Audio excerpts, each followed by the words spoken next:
Grandpa flew 6 hours for my brother's wedding, Mom sat him by trash, slapped me. Then his jet landed. The air in the grand ballroom was thick with the scent of lilies and champagne, a shimmering tableau of white linen and polished silver. Julian Beaumont's wedding, a spectacle of opulence designed by Beatrix Beaumont, was in full swing, a testament to what Beatrix considered the pinnacle of social achievement. Laughter, music, and the clinking of glasses filled the space, the joyous cacophony echoing off the high ceilings and elaborate chandeliers. Yet, in a remote corner, near the kitchen entrance where the rhythmic thud of trash being compacted occasionally echoed, sat Sterling Beaumont. He was impeccably dressed in a bespoke suit, a quiet sentinel amidst the boisterous celebration, his eyes scanning the room. A faint, wistful smile played on his lips as he watched his grandson Julian dance with his new bride, a scene of youthful abandon and burgeoning dreams. Sterling had flown 6 arduous hours for this moment, across continents, pushing through the mild discomfort of long-haul travel, eager to share in the joy, to feel the warmth of familial connection that had always been the bedrock of his quiet existence. He had carried with him a small, hand-carved wooden bird, a gift for Julian and his bride, hoping it would be a quiet symbol of enduring love, perhaps placed on a mantelpiece. Percival and Beatrix Beaumont, his son and daughter-in-law, had personally escorted him to this table. It was not an invitation, but an assignment. Percival, with a hurried, almost dismissive wave, had gestured to the furthest chair, muttering something about space constraints and important guests, his gaze already drifting towards the main bridal party table where influential figures from the city's elite were gathering. Beatrix, her face a mask of polite indifference, had offered a brittle smile that didn't quite reach her eyes, before sweeping away, her designer gown rustling like a fallen leaf, the faint scent of her expensive perfume lingering, then dissipating, leaving behind only the acrid whiff from the service corridor. The table was indeed small, tucked awkwardly behind a large, decorative pillar, and inconveniently close to the service corridor, where the faint, acrid smell of discarded food occasionally wafted, a stark contrast to the lilies and champagne. Sterling, a man who had built a quiet fortune on the principle of meticulous attention to detail and a profound respect for others, had simply nodded, his usual gentle demeanor masking a flicker of something akin to a dull ache in his chest. He was no stranger to their subtle snubs, the casual dismissals that had punctuated their relationship for decades, but this felt different. This felt intentional, a deliberate act of marginalization, a public declaration of his perceived insignificance. The small wooden bird felt heavier in his coat pocket. His granddaughter, Lyra, a sharp, empathetic young woman who had always seen through her parents' superficiality, noticed him almost immediately. Her brow furrowed with concern as she navigated the crowded room, her eyes darting between her parents' prominent table at the front, bathed in the soft glow of spotlights, and Sterling's isolated spot, half hidden in shadow. Lyra observed the parade of waiters, laden with trays of elaborate canapés and champagne flutes, narrowly avoiding bumping into his chair, their hurried movements and almost comical choreography around his stillness. Her heart ached for him, a familiar pang of frustration at her parents' callousness. During a brief lull in the music, a momentary quiet before the band launched into another lively tune, Lyra approached, a soft apology in her eyes, a silent plea for understanding. "Grandpa Sterling," she whispered, leaning down, her voice laced with genuine warmth, "come sit with us. There's an empty spot at Aunt Eleanor's table, it's much better, closer to the dance floor, away from everything." She reached for his arm, a gentle, reassuring touch, a small gesture of connection that felt like a lifeline in the vast, indifferent room. Before Sterling could respond, before he could even process the warmth of her offer, a shadow fell over them.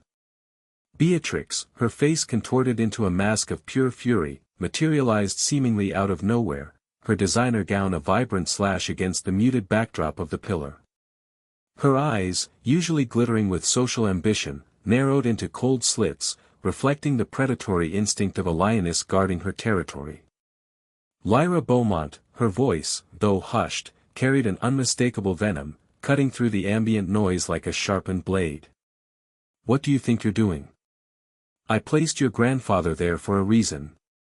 It's for the best. He's comfortable there.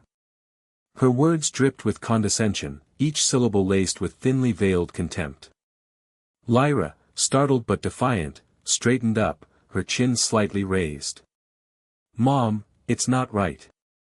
He flew all this way, and he's practically in the kitchen. It's humiliating. The next moment was a blur of motion, a shocking rupture in the carefully constructed facade of the opulent celebration.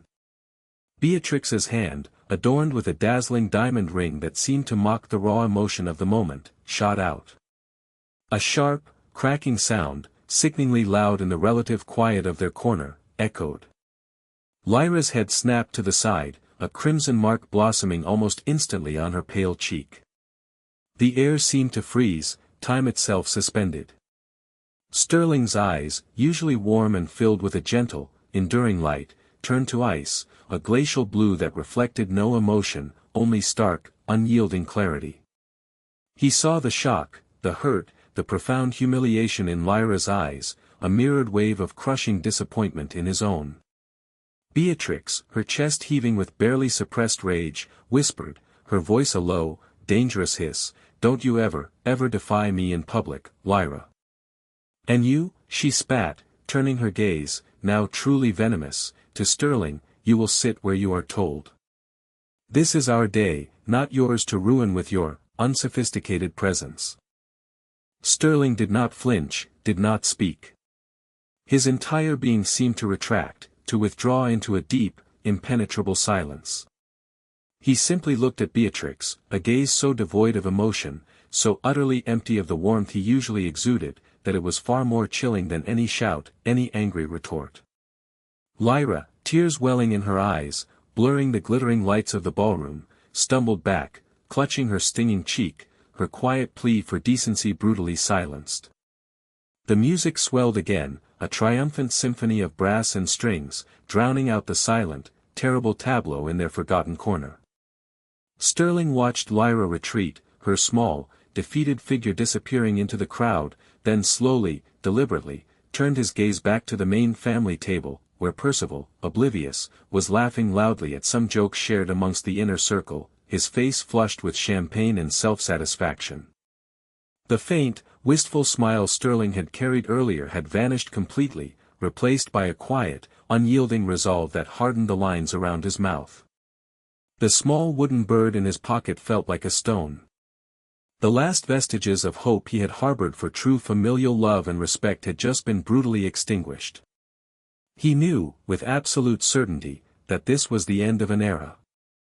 The grand edifice of their lives, built painstakingly on his quiet generosity, would begin to crumble. Sterling Beaumont was not merely a wealthy man, he was a self-made titan in the bespoke textile industry, a quiet artisan who had turned his passion for fabric and meticulous craftsmanship into a formidable empire. His fortune, painstakingly built over 5 decades through shrewd investments and an unwavering commitment to quality, was vast, far exceeding what his family imagined. They only ever saw the flow of money, never the deep reservoir from which it sprang. His modest lifestyle, a comfortable, unpretentious home nestled among mature oaks, a reliable but not flashy car, a preference for quiet evenings with books over lavish parties, had led Percival and Beatrix to grossly underestimate the true depth of his resources. They saw his contributions not as a portion of immense, carefully managed wealth, but as an endless, guaranteed stream, a necessary balm for their own financial profligacy, a cosmic entitlement. The bedrock of this continuous financial flow had been laid decades ago. When Sterling's beloved wife, Eleanor, had passed away, she had left a substantial inheritance, accumulated through shrewd investments of her own family's old money, a quiet legacy of foresight and stability. Sterling, heartbroken but resolute, had viewed this combined wealth not as a personal indulgence, but as a sacred trust, a legacy for his family, a means to ensure their comfort, happiness, and security. He truly believed that his son, Percival, and his family, would eventually find their footing, would recognize the value of hard work and self-reliance, perhaps even build upon the foundation he had so diligently laid. He had been tragically mistaken. Percival Beaumont, at 52, was a man perpetually poised on the brink of a brilliant, new venture, none of which ever materialized beyond initial, enthusiastic, and expensive failures. His career had been a string of almost theirs, each requiring a significant seed investment from Sterling. There was the eco-friendly car wash franchise that went bust after 6 months, costing Sterling $250,000 in initial setup fees and legal battles over improperly disposed chemicals. Then came the boutique coffee subscription service that never acquired more than a dozen subscribers, bleeding Sterling dry for another $150,000 in marketing, bespoke Italian espresso machines, and a disastrous launch party. There was even a brief, ill-fated foray into luxury pet wellness products that cost Sterling another $100,000 before the custom-made dog beds began piling up in a warehouse Percival couldn't afford to rent. Each failure was met with Percival's earnest promises of learning from mistakes and Beatrix's dismissive assurances that these things happen, darling, it's just the cost of doing business. Sterling, wanting to believe in his son, yearning for a glimmer of entrepreneurial spirit, had always offered a lifeline, convinced that this time, it would be different. Beatrix, the true architect of their lavish lifestyle, had a voracious appetite for social climbing. She saw Sterling not as a father-in-law, a figure to be respected, but as a silent, ever-present ATM, a utility to be exploited. Her resentment towards his modest ways was palpable, a constant undercurrent of disdain. She found his quiet wisdom and preference for simple pleasures an embarrassment, a stark contrast to the glittering facade she meticulously constructed for their public image. She often made thinly veiled remarks about his quaint house, his sensible car, or his old-fashioned clothes, always with a saccharine smile that fooled no one, least of all Sterling. Once, she had even joked at a family dinner, "Father, you must come to our tailor, your suits are simply darling, but a little vintage, don't you think?" The mansion they currently resided in, a sprawling property in an exclusive neighborhood, complete with meticulously landscaped gardens and a 3-car garage, was a prime example of Sterling's unwavering support. The colossal down payment, over $1 million, had come directly from Sterling's accounts, transferred seamlessly with a single, quiet wire. For over a decade, Sterling had quietly made the monthly mortgage payments, totaling over $10,000, ensuring they never faced the true burden of their extravagant choice. He had also paid for the extensive renovations Percival and Beatrix insisted were essential for entertaining, from the professional-grade kitchen with imported marble countertops to the outdoor infinity pool with its elaborate waterfall feature and integrated sound system. These renovations alone had cost Sterling close to another $750,000, each invoice landing on his desk, signed off without a word of complaint.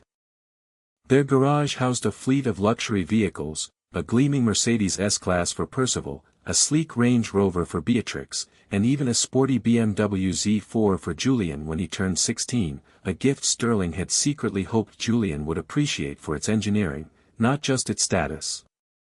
All of these, from the initial purchase to the monthly lease payments, the premium insurance policies, and even the emergency repairs, were discreetly handled by Sterling's financial office. He had once overheard Beatrix complaining to a friend about the hassle of car maintenance, utterly oblivious that Sterling was paying for every oil change, every tire rotation, every premium insurance policy, every valet parking fee. He just sighed, the weight of their entitlement growing heavier with each passing year, a silent burden he carried. The grandchildren's elite education was another significant drain, a bottomless pit of tuition fees and enrichment expenses. Julian and Lyra attended the most prestigious private schools, followed by expensive universities, hand-picked by Beatrix for their networking opportunities.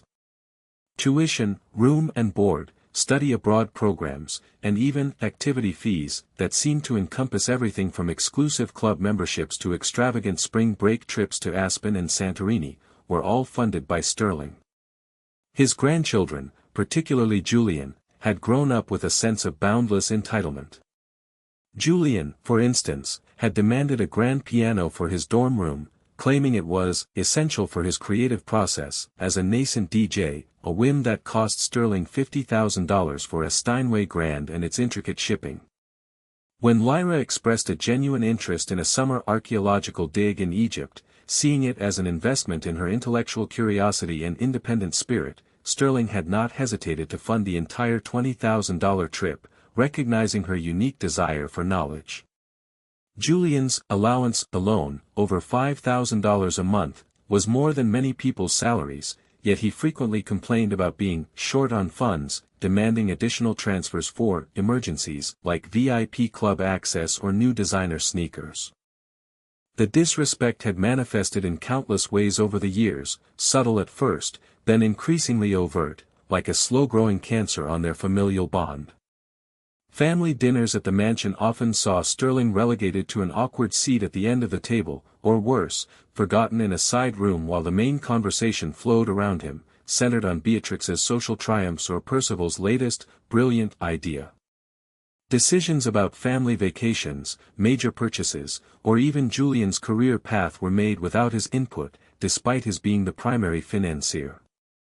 Once, Sterling had gently suggested Percival look into a less speculative business venture, perhaps leveraging his own textile connections, only to be met with Percival's dismissive laugh and Beatrix's cutting remark, "Father, with all due respect, you wouldn't understand modern business.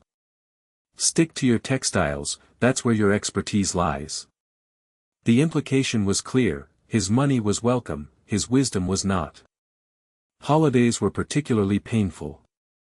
At Christmas, Sterling's thoughtful, handcrafted gifts, a hand-bound leather journal for Percival, a rare first edition for Beatrix, unique antique trinkets for the grandchildren, were often met with polite but transparent disappointment, quickly overshadowed by the expensive gadgets and designer clothes Percival and Beatrix showered upon their children, paid for, of course, with Sterling's money. On his own birthdays, he was lucky to receive a perfunctory phone call, often followed by a thinly veiled request for a small loan for some impending opportunity or an unexpected bill. The most egregious instances of their disregard often revolved around his quiet nature. Sterling had always preferred to observe, to listen, to offer wisdom when asked, rather than dominate conversations. This quietude was misinterpreted as weakness, a lack of engagement, or even a sign of senility. Beatrix often spoke over him, corrected him, or simply ignored his contributions entirely, as if his words were background noise. During one family gathering, he had tried to share a cherished memory of his late wife, Eleanor, a poignant story of their early struggles and triumphs, only for Beatrix to loudly interrupt, changing the subject to her new designer handbag and its exorbitant cost. Percival, instead of defending his father, had merely chuckled, "Oh, Dad, always lost in the past. Living in your memories." Each slight, each dismissal, each financial demand had chipped away at Sterling's once boundless patience, like water eroding rock. He had held on, hoping that one day, they would see beyond the money, would recognize the love and sacrifice behind every check written, every bill paid. He had clung to the belief that the occasional moments of genuine warmth from Lyra, her quiet acts of kindness, were proof that there was still goodness to be cultivated, a seed of true familial connection waiting to sprout. But the wedding, Julian's wedding, had been the crucible, the ultimate test. The deliberate seating by the trash, the public humiliation of Lyra, the blatant disrespect for his very presence, it was a slap not just to Lyra's face, but to Sterling's very soul, a final, definitive declaration of their contempt. It was the final, undeniable proof that he was not seen as a cherished father or grandfather, but merely an inconvenient obligation, a disposable resource, a silent bank machine. The deep reservoir of his quiet love had finally run dry, replaced by a cold, clear clarity. The morning after the wedding, as Percival and Beatrix slept off their champagne-induced haze in their opulent mansion, oblivious to the seismic shift that had occurred, Sterling Beaumont was already awake. He was seated in his study, a room filled with the scent of old books, polished mahogany, and the quiet hum of a well-oiled life, a stark contrast to the chaotic decadence he had witnessed the night before. His face, usually placid, bore a granite-like resolve. There was no anger, no theatrical outrage, only a profound sense of finality, an acceptance of what had to be done. He had reached his limit. The years of quiet sacrifice, the endless financial bailouts, the enduring hope for genuine affection, all had been met with ingratitude and contempt.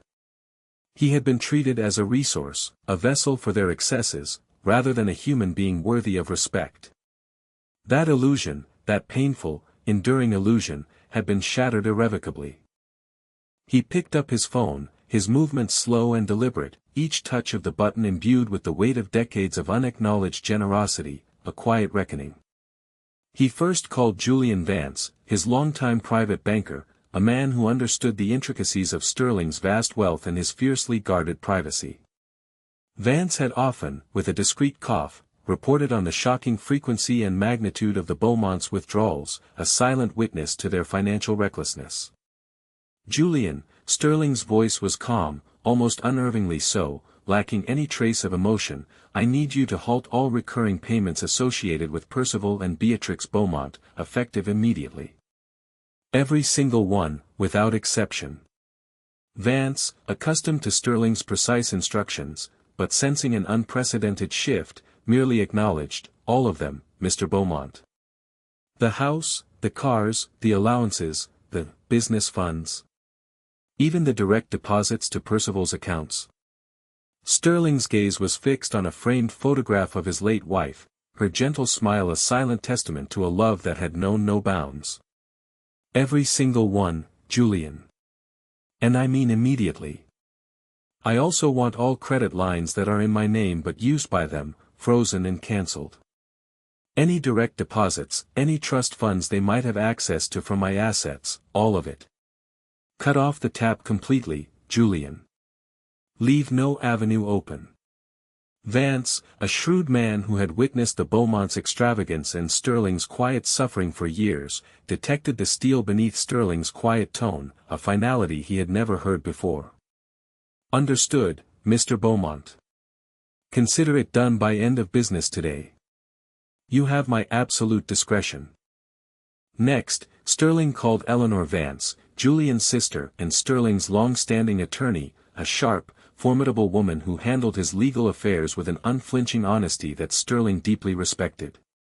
She, too, had expressed veiled concerns over the years about the Beaumonts' escalating demands. Eleanor, he began, his voice still low but resolute, I need to revoke all powers of attorney, financial and otherwise, that Percival and Beatrix Beaumont hold over any of my assets. I also need to begin the process of liquidating any joint accounts, and exploring the legal avenues for reclaiming any properties or vehicles that were purchased outright by me but are registered in their names. Specifically, their mansion and their fleet of luxury vehicles. I want notices served. I want it done by the book, but swiftly. Eleanor, who had always harbored a quiet admiration for Sterling's quiet strength and a barely concealed disdain for Percival's fecklessness, replied without hesitation. Consider it my top priority, Mr. Beaumont. This might get messy, they won't go quietly, but we'll navigate it.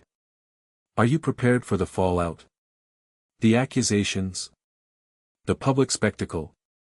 Sterling looked out his window at the morning sun, its rays beginning to illuminate his peaceful garden.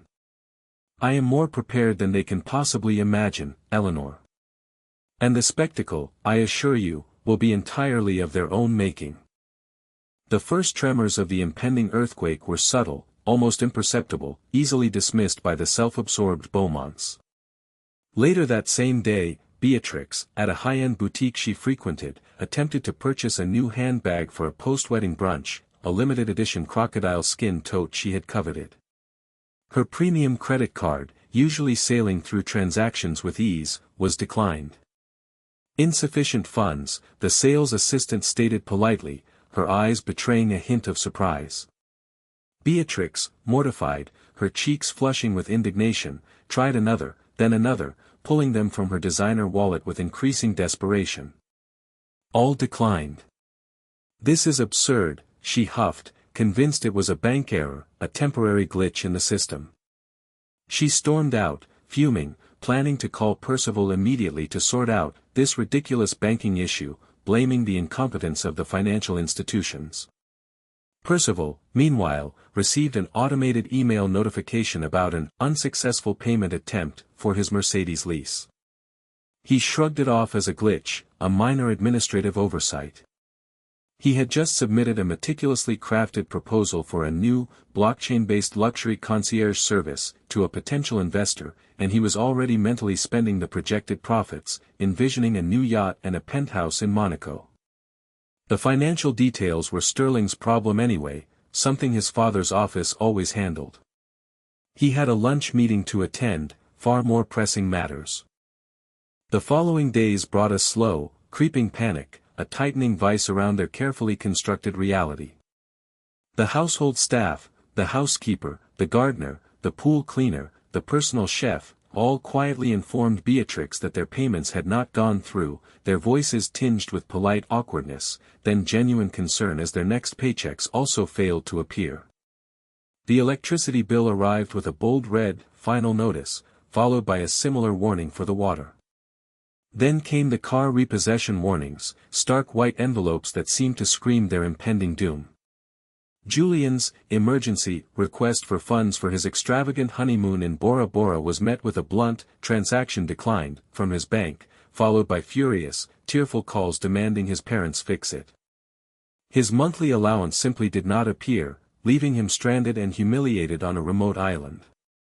Lyra's tuition payment for her upcoming semester, due next week, was also flagged, threatening her place at university. Percival's carefully constructed facade began to crack, fissures appearing in his usually unflappable confidence. He called Sterling's office repeatedly, only to be met with a polite but firm, "Mr. Beaumont is unavailable, and all inquiries must now be directed to his legal counsel." He tried Sterling's personal number, which went straight to voicemail, then an unhelpful automated message. Beatrix, initially furious about the bank errors and Percival's incompetence in handling them, now felt a cold dread curling in her stomach, an icy realization seeping into her carefully manicured world. She tried to pay for groceries, only to have her card declined again, the cashier's sympathetic glance a fresh wound. The realization began to dawn on them, slowly, terrifyingly.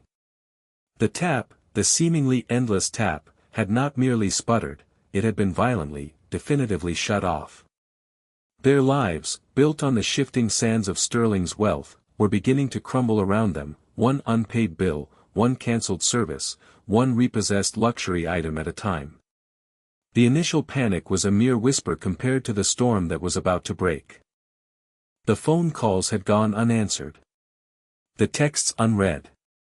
The increasingly desperate emails, filled first with veiled threats, then pathetic pleas for a temporary loan or an explanation, vanished into the digital ether, swallowed by Sterling's unyielding silence.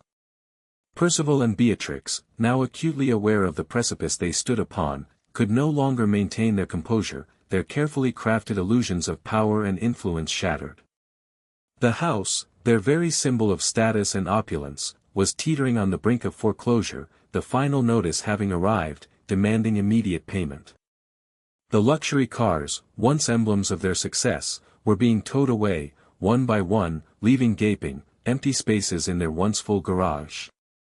Julian was stranded in Bora Bora, his credit cards maxed out, calling hysterically about being cut off, his lavish honeymoon a nightmare. Lyra, her tuition unpaid, was facing expulsion from her university, her academic future hanging by a thread. Faced with utter ruin, with nowhere left to turn, they finally abandoned all pretense of subtlety and decorum. 1 week after the wedding, a week that felt like an eternity of escalating disaster, Percival and Beatrix, their faces pale and drawn with a mixture of fear and fury, arrived unannounced at Sterling's modest home. Percival hammered on the door, his usual bluster replaced by a frantic, almost unhinged desperation, his knuckles white against the solid oak. Beatrix, her designer clothes now looking slightly disheveled, her expensive handbag clutched tightly, paced anxiously behind him, her eyes darting nervously around the quiet street. Sterling opened the door, his expression calm, almost serene, as if he had been expecting them, as if this confrontation was simply the final, inevitable act in a long-running play. He did not invite them in, did not offer a gesture of welcome. He simply stood there, a quiet, unyielding presence, the threshold a clear line between his reclaimed peace and their encroaching chaos. Percival immediately launched into a tirade, his voice cracking with disbelief and rage. "Father! What is the meaning of this? Our accounts are frozen. The house payments have stopped. The cars are gone. Julian is calling from Bora Bora in a panic. What kind of cruel joke is this? How could you do this to us?" Beatrix, ever the strategist, ever adept at emotional manipulation, switched tactics, attempting to wield guilt as a weapon. Her eyes welled with manufactured tears, though genuine panic flickered beneath them. "Sterling," she whimpered, reaching out as if to touch his arm, a gesture he subtly avoided, "how could you do this to your own family? To your son? Your grandchildren? Do you know the humiliation we're facing? Julian might be arrested. Lyra will lose her education. Think of the scandal, the gossip." Sterling simply looked at them, his gaze unwavering, betraying no hint of emotion, no flicker of pity. Humiliation. His voice was low, yet it resonated with an authority they had rarely heard, a cold, precise blade that cut through their bluster. "Humiliation, Beatrix. Do you recall the humiliation of being seated by the trash receptacles at my own grandson's wedding? Do you recall the humiliation of Lyra, my granddaughter, being slapped across the face for daring to show me basic human decency? Do you recall the humiliation of years of being treated as an inconvenience, a nuisance, a mere source of funds, rather than a father, a grandfather, a human being worthy of respect and love?" His words, quiet and measured, struck them like physical blows, recounting a litany of their offenses. Percival, stunned by his father's directness, by the cold, undeniable truth of his words, spluttered, "That was different. That was a social misstep. We can fix that. We'll apologize, we'll make it right. This is about our very livelihoods, Father. Our home. Our standing in the community. Our entire future. Your standing." Sterling's lips curved into a faint, bitter smile, devoid of any warmth. "Your standing was built on my dime, Percival. Not on your own hard work, your own ingenuity, or your own character. It was built on the quiet wealth I amassed, wealth I chose to share with you, believing it would bring you happiness and security, hoping it would foster love and respect. Instead, it brought you entitlement and contempt. You confuse my generosity with obligation." Beatrix, recovering from the initial shock, tried guilt again, desperation coloring her voice. "After all we've done for you, Sterling. We included you in our lives. We invited you to our events. We always made sure you were there." "Invited me?" Sterling scoffed, a sound devoid of humor, a bitter echo of all the times he had felt invisible. "You tolerated me. You paraded me out when it was convenient, when my presence might lend an air of old money respectability, and hid me away when I cramped your style, when my quiet nature threatened your glittering facade. You consistently belittled my contributions, dismissed my advice, and treated my presence as a burden. Do you remember when I suggested Percival invest in a more stable, less speculative business, perhaps in the very industry I built? You laughed, Beatrix, and told me I wouldn't understand modern business. Yet, every one of Percival's modern businesses failed spectacularly, and who picked up the tab? Me. Always me." He continued, his voice rising slightly, imbued with the power of long-suppressed truth, decades of swallowed indignities finding release. "The mansion you live in. I paid the down payment, every single mortgage payment for 10 years, and all your essential renovations, the infinity pool, the professional kitchen, the imported marble. Your luxury cars. I bought them, I leased them, I paid for every repair, every insurance premium. Your children's elite education, their allowances, Julian's lavish trips to Bora Bora and Aspen, his business ventures that never saw the light of day, all of it came from me. You saw me as an endless supply, a well that would never run dry. You took and took, without a shred of gratitude, without an ounce of respect, without even a moment's thought for the sacrifices I made or the hope I invested. Percival, his face ashen, tried a different approach, a final, desperate plea. But father, we can make amends. We can do better. We'll be more respectful, more grateful. We'll change, we promise. Just turn the money back on. We'll sign anything, promise anything, a contract, a legal agreement. Just don't do this to us. Sterling's eyes, clear and resolute, fixed on his son, seeing through the hollow promises. No, Percival. You will not. You see, the problem isn't just your behavior, it's your character. Your lack of self-reliance, your insatiable greed, your inability to see beyond your own immediate desires. You have taken my love, my generosity, and twisted it into a tool for your own self-aggrandizement, a means to fuel your endless pursuit of superficiality. And when you could no longer extract what you wanted, you discarded me, just as you discarded Lyra's concern, just as you discarded my feelings time and time again. He took a step back, widening the small gap between them, a symbolic severance. My decision is final. Every financial tie has been severed. Your mansion will be foreclosed upon. Your cars repossessed. Your children will have to learn the value of hard work, just as I did, a lesson you both conspicuously avoided teaching them. This is not a negotiation, Percival. This is the consequence of your choices, decades in the making. For decades, I gave you my resources, hoping it would buy me your love. It only bought me your contempt. Now, I will use my resources to buy myself peace. And that peace begins with you out of my life, financially and emotionally. Beatrix, seeing her carefully constructed world collapsing around her, her social standing dissolving, shrieked, her voice raw with desperation and fury, "You'll regret this, old man. You'll be all alone. Who will care for you? Who will you leave your money to? You'll die alone, bitter and forgotten." Sterling's eyes softened then, but not with pity or remorse. It was a gentle, knowing look, a quiet triumph. "I will not be alone, Beatrix. I have Lyra, who showed me more kindness in one moment than you both have shown me in years. She possesses a moral compass you both lost long ago. And as for my money, the world is vast, Beatrix.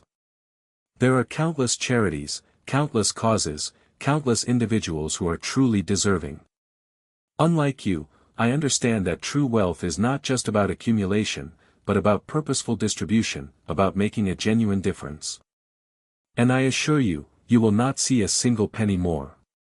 You have squandered your last opportunity for my generosity." With that, Sterling simply closed the door, a soft click that resonated with profound finality, leaving Percival and Beatrix standing on his doorstep, stunned and defeated, their pleas echoing in the sudden, oppressive silence of the afternoon. The battle was over. Sterling had finally, unequivocally, reclaimed his life, his dignity, and his peace. Months passed. The opulent Beaumont mansion, once a symbol of their false prosperity and the endless tap of Sterling's wealth, now stood vacant, foreclosed upon and awaiting auction, its once vibrant gardens overgrown, its windows dark and empty. Percival and Beatrix, stripped of their material possessions and their social standing, had been forced to downsize drastically. They had moved into a small, nondescript apartment in a less desirable part of the city, a shocking contrast to their former lives of sprawling luxury. Percival, forced to seek actual employment for the first time in decades, had struggled immensely. His lack of practical skills, his history of failed ventures, and his inflated ego made him virtually unemployable in any meaningful capacity. He eventually found a low-paying administrative job, handling data entry for a small shipping company, a crushing blow to his inflated self-image. Beatrix, utterly devastated by the loss of her social status, her carefully cultivated network having vanished overnight, spent her days trying to maintain a semblance of dignity, but her once sparkling demeanor had been replaced by a bitter resignation, a haunted look in her eyes. They were forced to learn, for the first time in their lives, the harsh realities of living within their means, of earning a living, of personal responsibility. Julian, after finally making his way home from Bora Bora with the help of a distant, exasperated relative, also found himself cut off and had to find menial work to support himself, a shocking descent for a young man who had known only privilege. Lyra, however, with a small loan from a kind university dean who recognized her talent and a part-time job at the campus library, eventually managed to complete her education, her resilience forged in the fires of her family's collapse. She continued to visit Sterling, their bond growing stronger, built on mutual respect and genuine affection, a beacon of true connection in the wreckage of their family. Sterling Beaumont, on the other hand, was flourishing. He had returned from his invigorating trip to Patagonia, his eyes sparkling with new experiences, tales of glaciers and vast, untouched landscapes. He had enrolled in a pottery class, finding immense satisfaction in shaping clay with his own hands, transforming raw earth into something beautiful and functional. He hosted small, intimate dinners for his old university friends, retired academics and quiet philanthropists, sharing stories and laughter, truly present for the first time in a long while, unburdened by hidden resentments. He discovered the profound joy of philanthropic giving, quietly donating large sums to educational charities that supported underprivileged students, arts programs that fostered creativity, and environmental organizations dedicated to preserving natural wonders. These organizations genuinely appreciated his support and used his funds to make a tangible difference in the lives of others, sending him heartfelt letters of gratitude that filled him with quiet pride.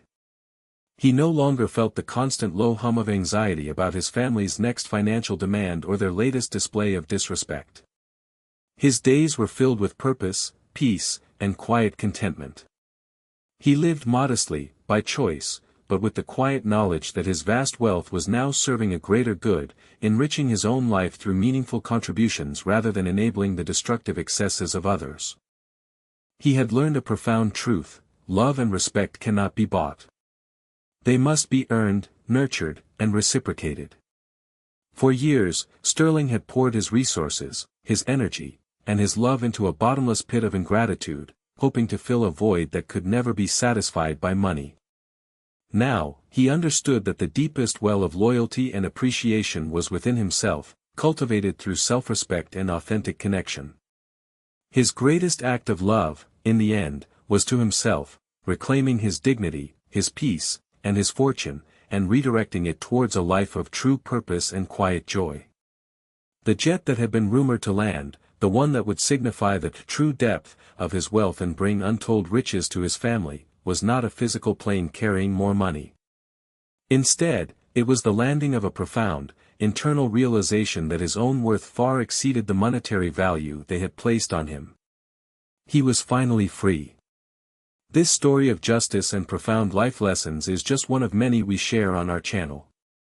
If you found yourself rooting for Sterling, feeling his pain and celebrating his ultimate freedom, then you're in the right place. We believe in stories where dignity triumphs over entitlement, and where quiet strength ultimately prevails. Don't miss out on more narratives like this one. Make sure to subscribe to our channel and hit that notification bell so you're always the first to know when a new video drops. And now, we want to hear from you. Have you ever experienced such blatant ingratitude, or witnessed someone being taken for granted like Sterling Beaumont? What would you have done if you were in his shoes? Share your thoughts and experiences in the comments below. Your insights and perspectives are incredibly valuable to our community.